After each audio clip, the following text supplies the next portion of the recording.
Assalamualaikum warahmatullahi wabarakatuh. Saya Nindita Halidzia Feba dengan NIM 24135010101012 yang pada kali ini akan menjelaskan mengenai kontrol pasca tindakan occlusal adjustment. Nah, pada saat kontrol pasca tindakan occlusal adjustment, yang perlu kita lakukan pertama kali adalah menggunakan alat perlindungan diri yang terdiri dari APD gown, masker, dan sarung tangan atau handscoon. Kemudian kita lakukan pemeriksaan subjektif, di mana pada pemeriksaan subjektif ini kita berikan beberapa pertanyaan kepada pasien, di antaranya yang pertama, kita tanyakan kepada pasien apakah setelah tindakan occlusal adjustment, pasien merasakan nyeri atau tidak. Apabila terasa nyeri, berapa lama nyeri tersebut bertahan. Kemudian kita tanyakan apakah gigi tersebut terasa ngilu atau tidak. Nah, apabila terasa ngilu, maka perlu dilakukan tindakan atau perawatan desensitisasi. Selanjutnya kita tanyakan juga apakah terasa mengganjal atau tidak saat menggigit, makan, ataupun aktivitas lainnya. Apabila terasa mengganjal, maka masih terdapat blocking dan perlu dilakukan tindakan occlusal adjustment kembali. Kemudian kita tanyakan juga apakah permukaan gigi tersebut terasa kasar atau tidak, dan kita tanyakan gigi tersebut apakah tingkat kegoyangannya berkurang atau tidak. Nah, seharusnya setelah tindakan occlusal adjustment, tingkat kegoyangan gigi atau mobility gigi tersebut berkurang. Nah, setelah pemeriksaan subjektif, kita lakukan pemeriksaan objektif. Nah, untuk pemeriksaan objektif, kita memerlukan alat standar dan juga probe. Nah, pada pemeriksaan ini kita lakukan pemeriksaan OHIS dan PBI. Kemudian kita lakukan pemeriksaan rasa ngilu. Nah, untuk pemeriksaan rasa ngilu kita bisa menggunakan dua cara. Yang pertama dengan menggunakan sonde, di mana sonde dijalankan pada permukaan insisal gigi yang dilakukan occlusal adjustment. Kita jalankan dari kiri ke kanan. Nah, apabila pasien terasa ngilu atau hasil tes ngilu positif, maka tindakan occlusal adjustment mengenai dentin dan perlu dilakukan tindakan desensitisasi. Nah, cara yang kedua itu menggunakan klor etil.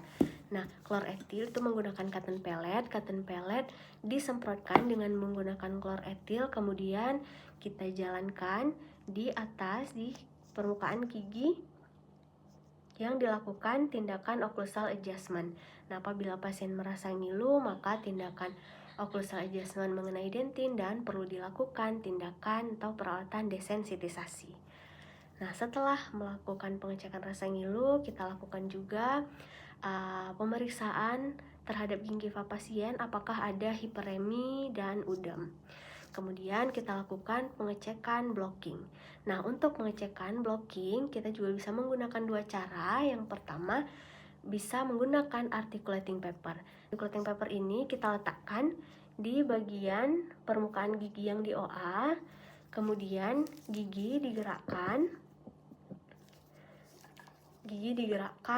ke kiri, gerakan ke kiri, ke kanan, kemudian maju dan mundur. Nah, apabila terdapat warna pada permukaan insisal atau occlusal gigi, maka masih terdapat blocking dan perlu dilakukan occlusal adjustment kembali. Nah, cara yang kedua itu dengan menggerakkan gigi yang dilakukan tindakan occlusal adjustment.